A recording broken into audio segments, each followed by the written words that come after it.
Hello friends, welcome to my YouTube channel excellence study point. आज की हमारी इस वीडियो में हम रविंद्रनाथ टैगोर की बायोग्राफी के बारे में पढ़ेंगे। इन्हें गुरुदेव की उपाधि दी गई थी। तो कौन थे रविंद्रनाथ टैगोर, जिन्हें पहले नोबेल प्राइज से, इंडिया से फर्स्ट थे जिन्हें नोबेल प्राइज दिया गया था। तो इन्हें नोबेल प्राइज से भी सम्मानित किया गया था। लिटरेचर में इन्हें नोबेल प्राइज दिया गया था। तो कौन थे फिर रविंद्रनाथ टैगोर, इनकी बायोग्राफी आज हम पढ़ेंगे। चलिए स्टार्ट करते हैं।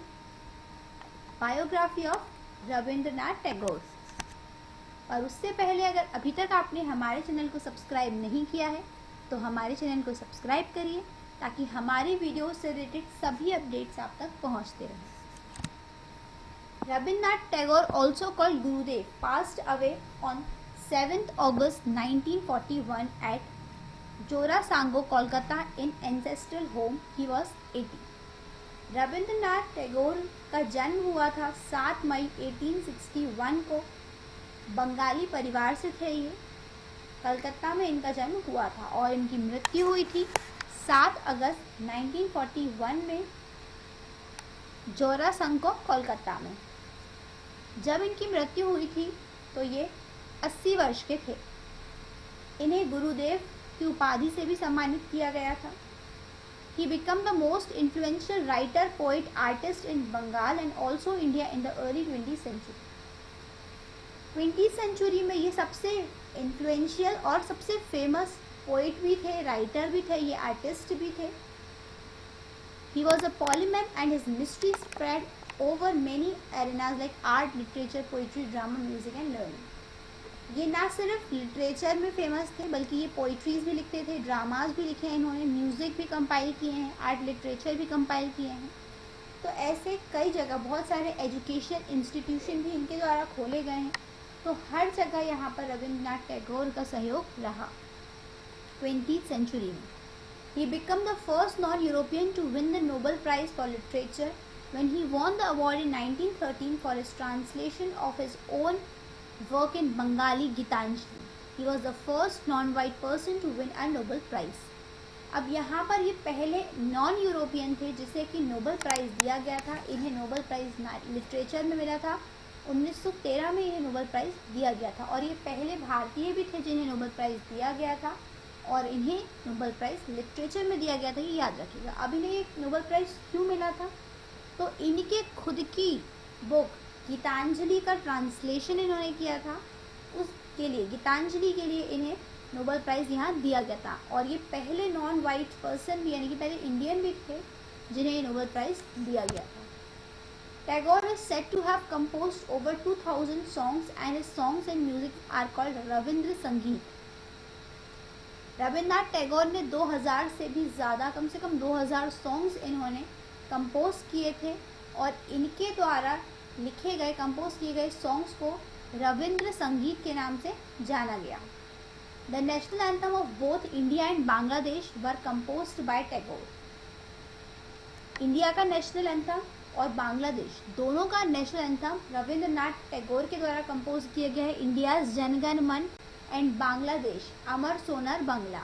तो भारत का नेशनल एंथम कौन सा है? जनगण मन। और बांग्लादेश का national anthem Amar Sonar Bangla.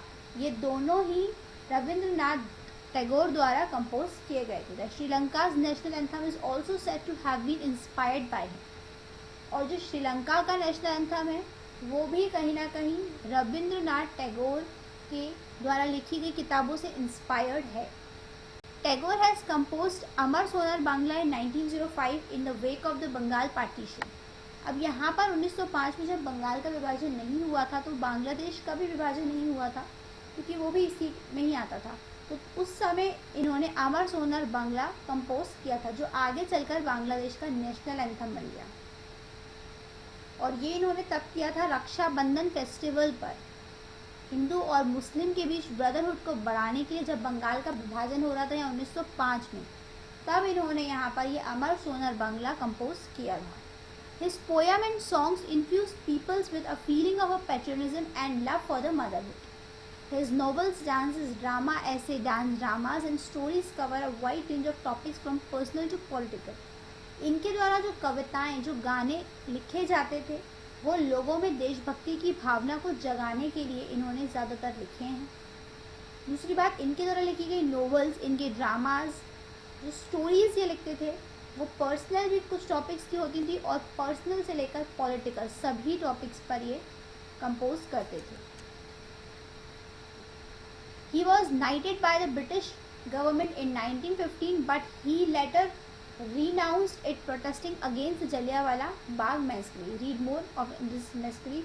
This day in history dated 13 April 1990. अगर हम बात करें जलियांवाला बाग मैसेकर की, यानी कि जलियांवाला बाग हत्याकांड की, इसके बारे में हमने हमारी वीडियो में कवर किया है। इनको यहाँ पर ब्रिटिश गवर्नमेंट के द्वारा 1915 में नाइटहुड का टाइटल दिया गया था, लेकिन जलियांवाला बाग हत्याकांड के बाद इन्होंने जो प्रोटेस्ट किया उसके बाद इन्होंने अपना वो टाइटल वापस कर दिया था कि इन्हें ब्रिटिश सरकार से वो टाइटल नहीं चाहिए। तो जलियांवाला बाग के विरोध में यहाँ पर रविन्द्रनाथ टैगोर ने अपना नाइटहुड का जो टाइटल ब्रिटिश गवर्नमेंट ने उन्हें दिया था वो वापस कर दिया। Tagore wrote his first poetry aged 8. He published his first poem aged 16 under the pen name Bhanu Simha. यहाँ पर रविन्द्रनाथ टैगोर जब 8 वर्ष के थे तो उन्होंने अपनी पहली पोइट्री लिखी थी, और जब वो 16 वर्ष के थे तो उन्होंने अपनी पहली पोयम को पब्लिश भी करवाया था। यानी कि पहली पोइट्री उन्होंने 8 साल की उम्र में लिखी थी और पहली पोयम को उन्होंने पब्लिश करवाया था जब वो 16 वर्ष के थे, और उन्होंने जिस पेन से लिखा था उसका नाम उन्होंने लिखा था Bhanu Simha. Tagore is responsible for modernising Bengali prose and poetry. His notable works include Gitanjali, Ghare Baire, Gora, Manasi, Balaka, Sonar Tori. He is also remembered for his song Ekla Chalo Re. अब यहाँ पर रविन्द्रनाथ टैगोर ने बंगाली प्रोज एंड पोइट्री, यानी कि pros भी और poetry दोनों ही यहाँ पर रविन्द्रनाथ टैगोर लिखते थे, बंगाली भाषा में लिखते थे। तो यहाँ बहुत ज़्यादा फेमस थे वो इसके लिटरेचर वर्क के लिए, और उनके कुछ फेमस वर्क हैं। उनमें से सबसे फेमस है गीतांजलि, जिसके लिए उन्हें नोबेल प्राइज़ भी दिया गया था। इसके अलावा और भी हैं, और उनका जो फेमस सॉन्ग है जिसके लिए आज भी उन्हें याद किया जाता है वो सॉन्ग था एकला चलो रे। ये एकला चलो रे सॉन्ग बंगाली में लिखा गया था रविन्द्रनाथ टैगोर के द्वारा, और ये आज भी बहुत ज़्यादा फेमस सॉन्ग है। He was also called the bard of Bengal. इन्हें बार्ड ऑफ बंगाल कहा जाता था। In 1921 he founded the विश्व भारती यूनिवर्सिटी एट शांति निकेतन। शांति निकेतन की तो इन्होंने स्थापना की ही थी। इसके अलावा यहाँ पर 1921 में इन्होंने विश्व भारती यूनिवर्सिटी की स्थापना की थी। He was staunchly against the classroom kind of education. He believed it stifled creativity. He conceived of an education system where the students' curiosity was kindled and learning become more natural.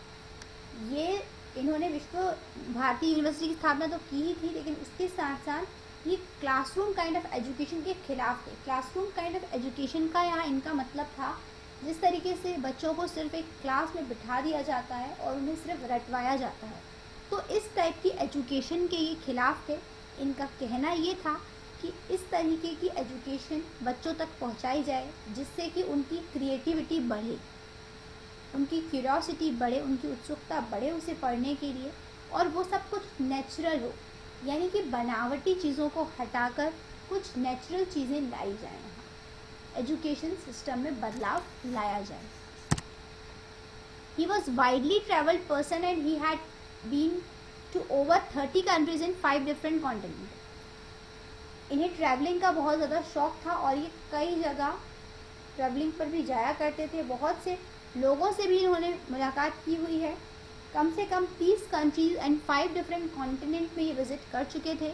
He met many other eminent personalities, और ये बहुत सारी famous personalities से भी मिले थे, जैसे कि Albert Einstein, Romain Rolland, Robert Frost, GB Shaw, Thomas Mann, और भी कई ऐसे लोग हैं जो रविन्द्रनाथ टैगोर से मिले थे और उनसे इंस्पायर भी थे।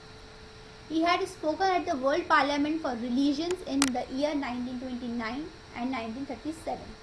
इन्होंने विश्व सांसद यानी कि वर्ल्ड पार्लियामेंट में रिलीजन पे, धर्म को लेकर यहाँ पर उन्होंने भाषण दिए थे 1929 में 1937 में। His stories and songs continue to inspire many Indians even today. इनकी कहानियाँ और इनके जो सॉन्ग्स हैं, इन्होंने कई इंडियंस को इंस्पायर किया था और आज भी कर रहे हैं. Tagore's birth anniversary is celebrated by Bengalis all over the world as Ravindra जयंती. रविंद्रनाथ टैगोर की जयंती के रूप में उनकी बर्थ एनिवर्सरी के दिन उनकी जयंती को मनाया जाता है on the 25th day of the Bengali month of Baisakh.